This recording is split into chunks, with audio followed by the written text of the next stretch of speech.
I'm delighted to be here.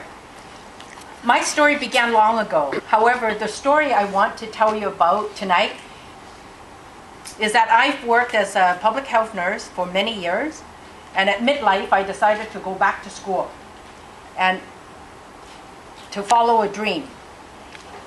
I applied for master's school, and 2 years later I graduated with a Master's of Art in Leadership and Training. While in graduate school, a classmate of mine drew a pattern on the parking lot, on an empty asphalt parking lot. 60 of us filed in one by one and walked it. That was the first time I've ever walked this pattern. I didn't know what it was called. My mind was clear. Going back to school as a middle-aged woman, there's a lot of angst. I meet a whole bunch of new people I've never met. I'm living in a new environment, and the constant head chatters that won't go away, it's constant. Walking this pattern, called a labyrinth, freed all of that. So after graduating, I knew I needed to bring a labyrinth to the world. And when the opportunity came to work with the city of Surrey to build a labyrinth, the first one of its kind on a public land, I took the opportunity. And again, 2 years later, I made it happen. Shortly after the opening and having a lot of people come and walk it, I realized a lot of people only see the labyrinth as pavers and gravel. They don't realize its potential and its gentle powers. So I decided I needed to go out and teach the world the benefits about walking labyrinths. So I took paint on an empty canvas and made the pattern, the replica of the Surrey Fleetwood Labyrinth, just like the one on this floor. And I carried it to conferences, to groups, to churches, to anyone who would listen to me. After doing that for a while, I decided the world needed more peace. So this year, at the beginning of this year, I approached our Surrey City Council and requested that a Surrey World Labyrinth Day be proclaimed. And to my surprise, they agreed.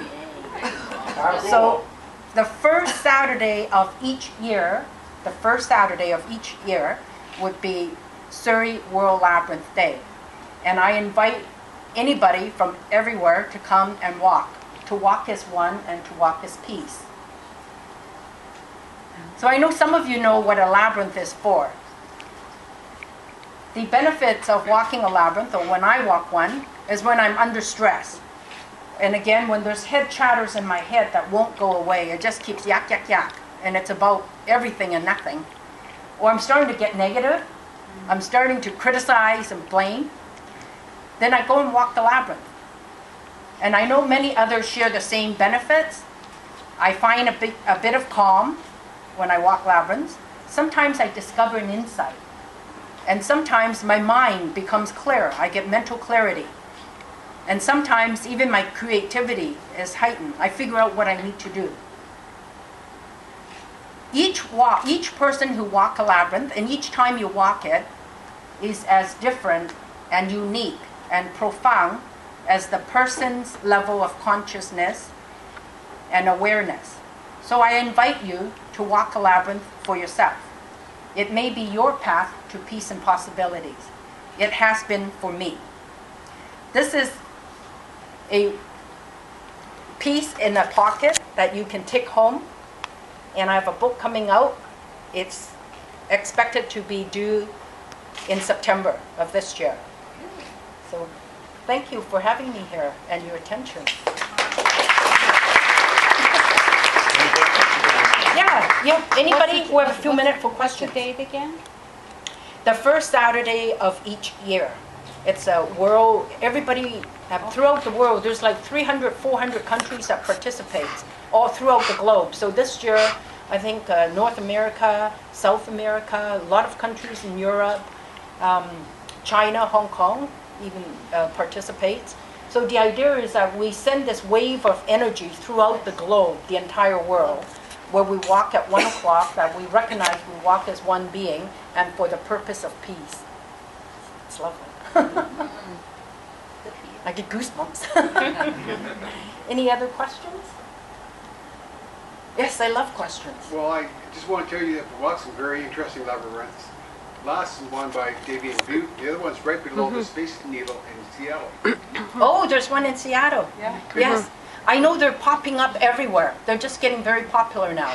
There's one in North Vancouver that's been there for years. Yes, yes. A lot of churches have them inside their building as well as painted on parking lots.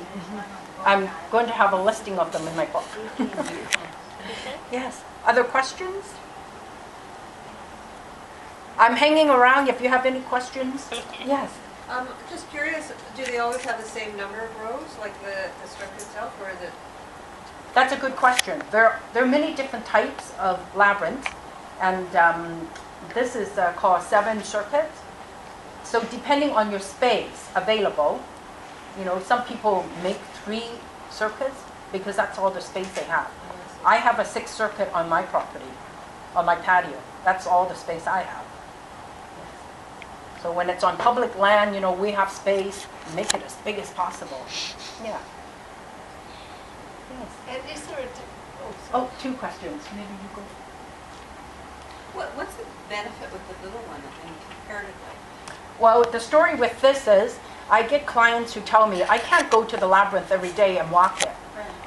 So I made finger labyrinths that they could take home, and they essentially walk it the same way, only with their finger instead of with their feet.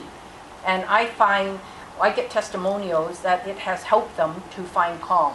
And I know a woman who says that her labyrinth is now her religion.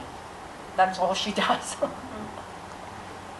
Yes, Joanna. I've got a double one, and it integrates the left and right hemispheres of the brain. Yes. Simultaneously. Yes. Thank you. And And may Christine? I ask, does it have more benefits, the bigger it is, the more benefits, or it doesn't really matter how wide? My opinion is that it's for the purpose of meditation, so the bigger the better. A longer walk would facilitate and enhance the meditation. Yes. Or you can go slowly, really slow. I've witnessed folks who enjoy walking the labyrinth so much that they're barely moving with their feet. It's like they're in so slow motion. And just the same with finger labyrinths, they're barely moving. They love it so much. They love the moment so much, they want to stretch it. Yes? What if while you're walking the labyrinth, you happen to cross over to the other side? Does that sort of break anything? Any rules? Nothing will happen if you cross over the line or step on the line. The idea is to follow a designated path. It just helps you focus on meditation. Yes. I love children. When you lay out a labyrinth, they just look at it and they know what to do. They don't ask questions and they run through it and they have so much fun and so much joy from it. The corn maze. Yes. I don't like that word maze because a maze is very different from a labyrinth. Yes. Sorry, how so? How much time do we have, Randy, Ricky? you do I time. really want to answer Yes. questions. Randy's doing the time. I am. Okay. You have 1 minute left. 1 minute. So a maze, how many of you have walked a maze or have played with one? So a lot of you have. Do you know when you enter a maze, you have to remember, did I turn left? Did I turn right? Oh, here's a dead end. So it's designed to frustrate you. It's designed to get you confused and get you lost. Versus a labyrinth, you just trust the step you're taking. And the idea is that there are switchbacks. You walk left and right. And the idea is to stimulate the right side of your brain, which is where your emotions, your intuitive, that's located. We live in a logical world, so the logical voice is mute. But the labyrinth has no choices, right? You never have to decide if No. you go left or right, Yes. which is the main difference. A labyrinth is beautiful. Your only choice is whether to walk one. All you do is trust the path. Something will happen for you. Experience it. You need to experience it. Thank you very much. My time is up.